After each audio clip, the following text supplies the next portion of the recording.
Greetings, I am Dr. Catherine Y. Brown. Today, I am excited to interview LaShawn Carter. Welcome, LaShawn. Thank you very much. Thank you for being here and just for being willing to share your pulmonary hypertension journey with our audience around the world. As we discussed, my goal is to capture 100 voices of patients, caregivers, medical professionals, and the community. And the work that I am doing is in honor of my late mother, Roberta Baines Wheeler, who passed in 2016 from complications due to pulmonary hypertension. So when I tell you, I am honored and I am excited that you have accepted the invitation to be here today. Words cannot begin to express it. So, well, I was happy to do it. So LaShawn, for our viewers around the world, can you share where you're located at and just a little bit about yourself? Well, I am currently residing in Beaufort, South Carolina. I grew up in the state of Indiana, in smack dab in the middle of farm country and cornfields. Mm-hmm. And I moved here in 1991 to teach school. Okay. And I met a Southern boy, and 31 years later, here we are, still here. And we had two children. We had two sons. And when our youngest was about a year and a half is when I first started seeing signs that something wasn't quite right with my health. So when did you first hear the words pulmonary hypertension? So that would have been the fall of 2001 when I started seeking medical help. And probably 2003 was when I got an official diagnosis that said, I think you have pulmonary hypertension. And I was like, what is that? Words I'd never heard before. I had no clue what it was. It was a long journey to getting an actual diagnosis at that point in time. But I was fortunate enough that a doctor, my family doctor, listened to my concerns and felt like, you know your body better than anybody. So if you say something's wrong, then something's wrong. So he was willing to push the boundaries and, to continue to find other professionals to meet with me until we met the guy that said, this is what you got. How long was that process? The process from you saying I have some symptoms where things were getting a little more challenging for you to do? Yes. What was that journey, just the process like? So of all strange things, I was a pre-K teacher, an early childhood teacher, and I was working during a fall break, moving furniture in my classroom. And I thought, I am going to pass out pushing this stupid table. And I have always been, for lack of nicer terms, I guess, a big girl and overweight, out of shape, but I had joined the Y in the spring of 2001, and I was doing a 45-minute workout and not having any of these problems. So there was a big change in the fall with the way my breathing felt. Like it would go black. I never passed out, but it went completely black, and I would have probably passed out had I not been holding on to something. And so first they thought I had a blood clot. We did treatments for that, but I didn't notice any significant changes. So I pushed. There was one pulmonologist in my town at the time, and there was some issues. And finally I went back to my family doctor and said, I don't care if it's Timbuktu, I want to see somebody else. And he actually sent me to a pulmonologist in Savannah in 2002, who looked at all my records, asked me, spent 20 minutes actually just talking to me in the room, and said, I've looked at your records, my colleagues have looked, the radiologist that we really trust at St. Joseph Candler has looked, we don't see a blood clot. We think you have pulmonary hypertension. And then it was a whole nother year beyond that, eliminating all the other causes until we just came to the determination that I had pulmonary hypertension just because I was one of those lucky 1 in a million. So it was a 2-year, almost 2 full years of a journey to get an actual answer. LaShawn, once you got the answer, how long was it until they initiated treatment or gave you treatment options? And what were those treatment options? What did they look like for you? So I was supposed to go back to the pulmonologist in Savannah Mhm. in 2 weeks. And he called me the day I was supposed to come to his office. And he said, the more I've researched this, the more I've studied this, you do not want me to be the person taking care of you. He said, you want somebody who deals with this on a regular basis. He said, by that, he said, I mean 5 or 6 cases a week, because it's rare. So he mentioned Vanderbilt, Duke, Emory in Atlanta, Mayo Clinic in Jacksonville, or MUSC here in South Carolina, but they weren't doing a lot with pulmonary hypertension at that time. And I just said, these are moot questions to me. Where are you going? If this is you or your kid, where are you going? And he said, Emory.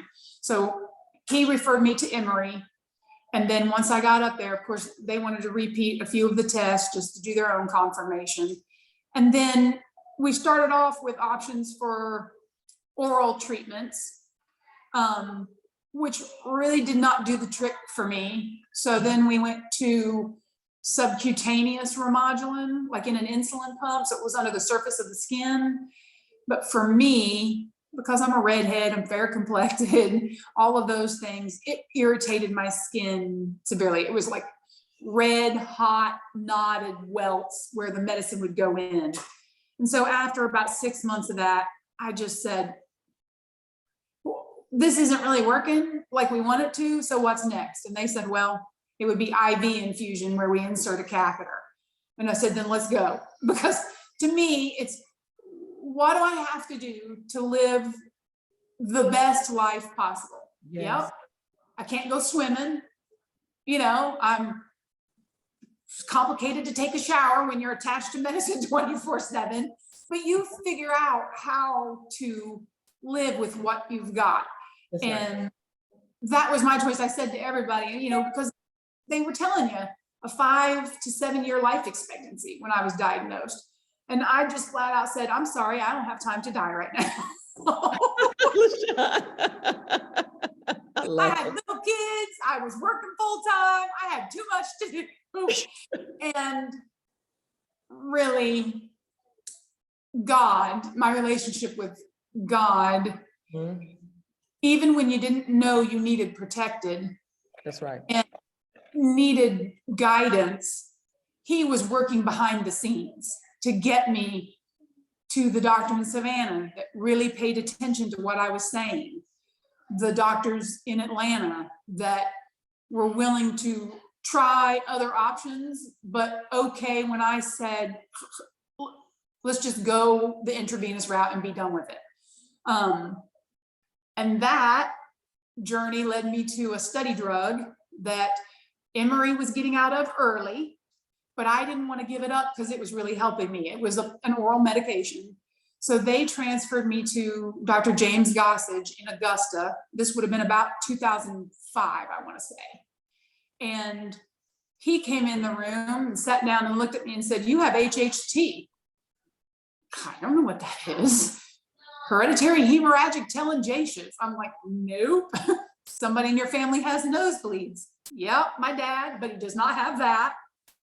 That 20-minute conversation led to, sometimes HHT is called Osler-Weber-Rondeau syndrome, and it's a malformation, excuse me, of capillaries between your arteries and your veins. So you have a heavier blood flow at the surface level. And I have some of those in my liver, which led to my pulmonary hypertension. Okay. So James Gossage has been my doctor since then for 21 years now. Remember, a 5 to 7 year life expectancy. Here we are 21 years later. 21 years later, LaShawn, Yeah. That's something to celebrate right there. Yes, it is. It is. And we have just gotten to the point where those 19 years have been stable. There have not been a lot of changes medically in my health one way or the other. Okay. Except the last 2 years, we've had a gradual decline. So in February, I was referred for a potential lung transplant. And now, and that's back at Mayo, we're doing that study at Mayo. And they have determined that I do in fact have portal hypertension as well, so in the liver. So if we're approved for transplant, it would be double organs, lungs and liver transplant. So that's the process I'm on now.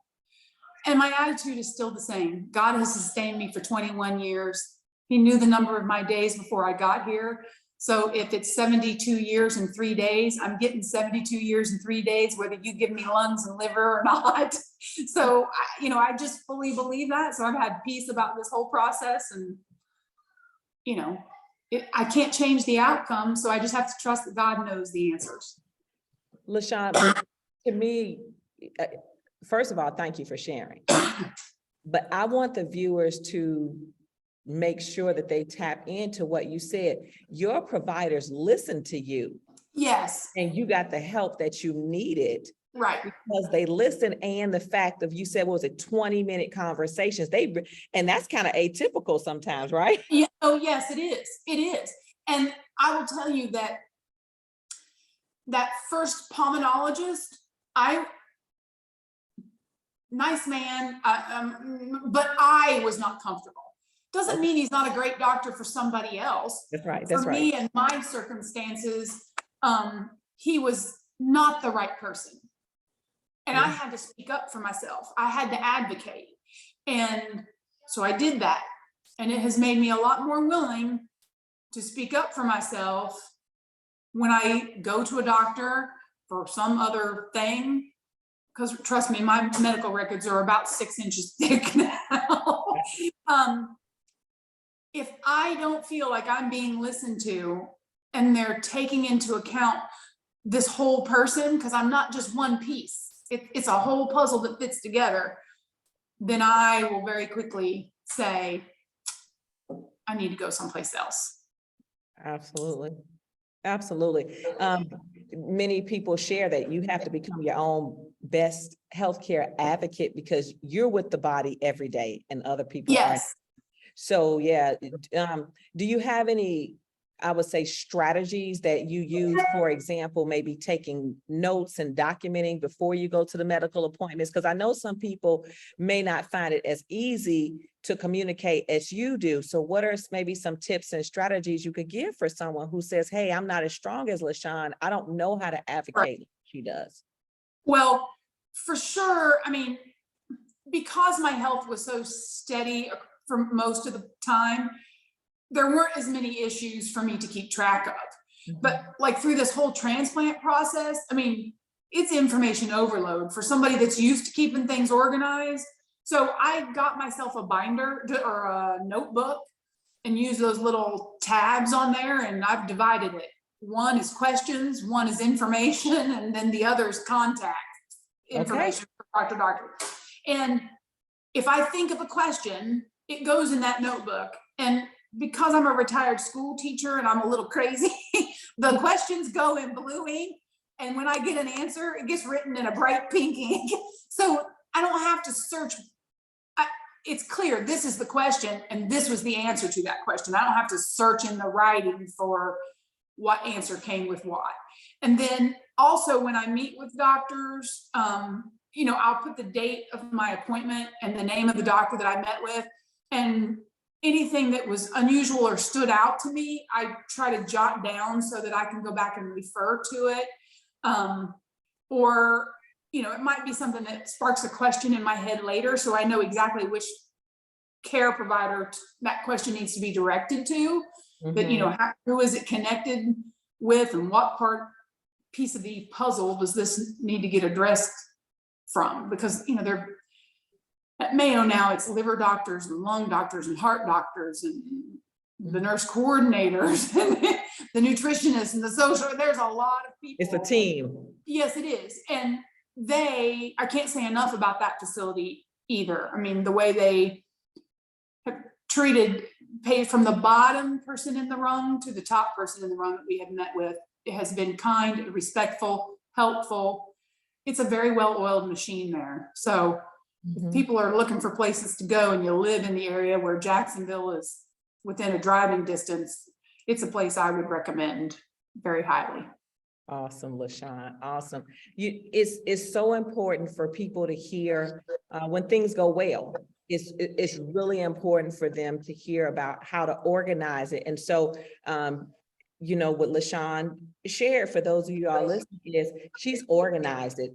Questions, responses, contacts. Maybe you want to put the medication list in there, but make sure you have everything organized in one place so that those providers can help you. And so you being as detailed as possible will actually help the providers to help you. Even if there's a medication change, I know they put it in the system, but you are able to communicate that with the provider. So LaShawn, that's a great visual. Now, LaShawn is more detailed than I, but if you're like LaShawn and you can do those highlighted colors, they definitely work. Yeah, I don't, it's a little, It's amazing is what it is. amazing. What is amazing, LaShawn. I'm not taking anything away from it. It's wonderful. So, our mantra in RBWPH Awareness Group is awareness, empowerment, and hope. Together we can make a difference. Is there anything that comes to mind when I share the mantra? Well, I just think it's cohesiveness, because it is, first of all, yes, I truly believe, because of my faith, that God has looked out for me. But I also know that my attitude about my health is also 50% of that battle. I believe when I was diagnosed and they said life expectancy is 5 to 7 years, had I took that to heart and curled up in a ball and woe is me, what am I going to do? I've only got 5 to 7 years left with my family or whatever, that I would have been 6 feet under a long time ago. And I didn't choose to live that way, because we're all dying. In the end, we're all dying. We don't know the day or time. And so I'm wasting life if I choose to live it any other way than happy and in the moment. And so that is a big part of the hope piece to me. Things don't always look like they're going the right way. When the doctor comes and says, I think it's time to be referred for a lung transplant, that takes you back a moment. But at the same time, okay, this is just another step in the puzzle of my journey that I have to live. So let's just go through it with the same attitude. And, it's made it easier to bear and to deal with. And, I think my attitude helps my family to deal with, these tough things that come up. When you talk, I hear the mantra, right? Because you're aware of everything, but you made a conscious choice to be empowered and to never lose hope. And that says so much. It really speaks volumes to your motivation was different. You said, hey, this is not on my checklist right now. I've got children, I've got things to do. And so, some people will say the first thing they say is stay off the internet because it was so gloomy. Do you remember the days it was so gloomy? You'd say, yes, it was so gloomy. Yes.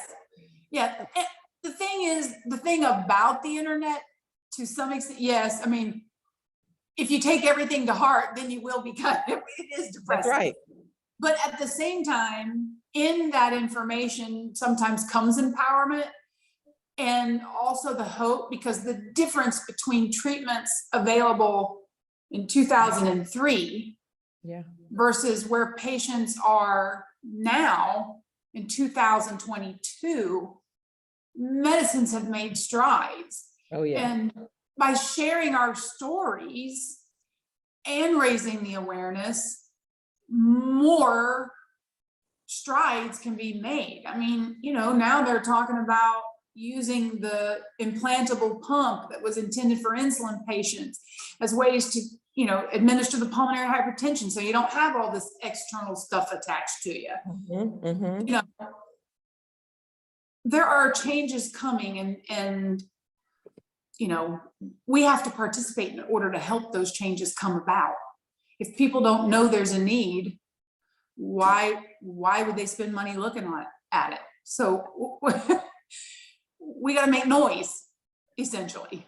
I love it. We have to make noise and continue the work. So you said make noise. So now I'm inspired, okay? Because Okay. I'm on this journey to capture 100 interviews. Yes. So what would be your words of wisdom that you would give to someone like me as you, because you're the voice of hope and empowerment? Oh gosh. Well, I guess just like the medical journey, there's going to be days where it looks like it's an impossible task to accomplish. Yeah. But the more that those of us that you've talked to share your information, I mean, I got it from somebody else who had talked to you and is a support group leader. The support groups are a little far travel distance from my home for me to participate in, but yet I have that email contact and I see things that are going on and I get pieces of information and then I can share them on my page. Or, right after I was diagnosed, I ran into a former colleague whose father had just been diagnosed the week before. I ran into them and they were at such a loss as to what to do for medicine, and they were having a hard time getting insurance to pay for it. And I had just walked down some of those roads and I was able to say, oh my gosh, here's information that I have. I mean, that's the way it gets out there. That's right. To keep telling people and to keep advertising it. And those of us that have talked to you, talk to other people and spread the word, and it will get out there. Thank you. Thank you. And so I'm keeping track. Today is July 23rd, 2022, and I'm almost at 30. I'm almost there. So a few more, I'm going to be at 30. So we're going to. So thank you, LaShawn. I've asked so many questions and I really could talk to you forever.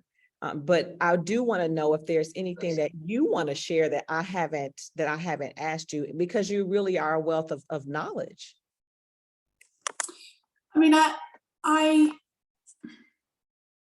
in some ways, I think we those of us that live with it, we have a responsibility to help people like you who are trying to get the word out there.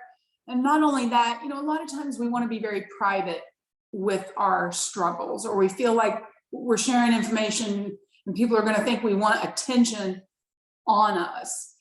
And I've shared my transplant journey on my Facebook page because it's an easy way for me to contact all of these groups as a family and friends, as opposed to having 15 different text messages I have to type up to, 30 different people. So I do think there's some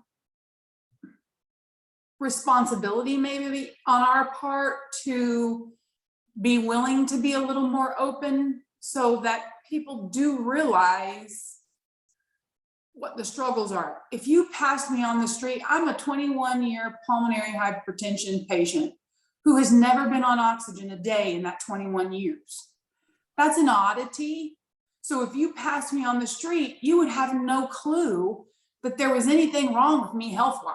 Mm-hmm. You call Mayo Clinic, they've scanned everything but my brain, and they can sure as heck tell you that there's a lot wrong with it. It doesn't work like the average person's body. So if I don't tell my story, how is anybody supposed to know? I mean, there's just no way for people to know. Mm-hmm. So I think to not shy away, I mean, you don't have to give all the nitty gritty details. I mean, you can make that personal choice. I'm a talker, so I'll tell you anything you want to know.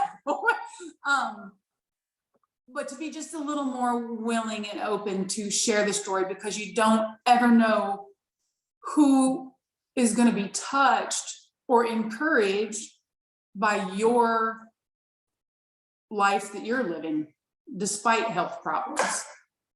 I love it. I couldn't even end on a more perfect note, because it's so profound. You never know whose life will be touched. Right. And that's what empowers you to do what you do, and what's given me the courage to go on and go on this journey. So I thank you so much for being. You're quite welcome. I was happy to do it. Absolutely. And you're stuck with me, LaShawn, because I will take that. There are never too many people to be stuck with, never too many people encouraging you or thinking about you or praying for you. I'll take that all day long. oh, thank you. Well, thank you again for being here. And for our viewers around the world, you have just met LaShawn Carter, a true beacon of sunshine and empowerment, and someone who definitely embodies the word hope. So I hope that you will share this video with other people so they can also be encouraged and inspired by LaShawn's journey. Like she said, some people don't have the opportunity to say 21 years, and it is absolutely magnificent. So until next time, everyone, I'm Dr. Catherine Y. Brown, your host, and I look forward to keeping you updated on my journey to 100. I'm almost at 30, so we're getting there, everyone. So have a great day. Thank you again, LaShawn. We're going to get there. I'm going to probably say, when I get to 50, I'm going to reach out and say, LaShawn, we made it to 50. Yes, please do. Listen, I've been sitting here thinking, so I have a friend that she may already have your information and know you're doing this, but she's lived with pulmonary hypertension for 19 years and her mother passed away from pulmonary hypertension. So I'm like, she's a person I need to send this information to and ask her to contact you if she has not already. So. Oh, absolutely. Absolutely. I'm going to pause the recording.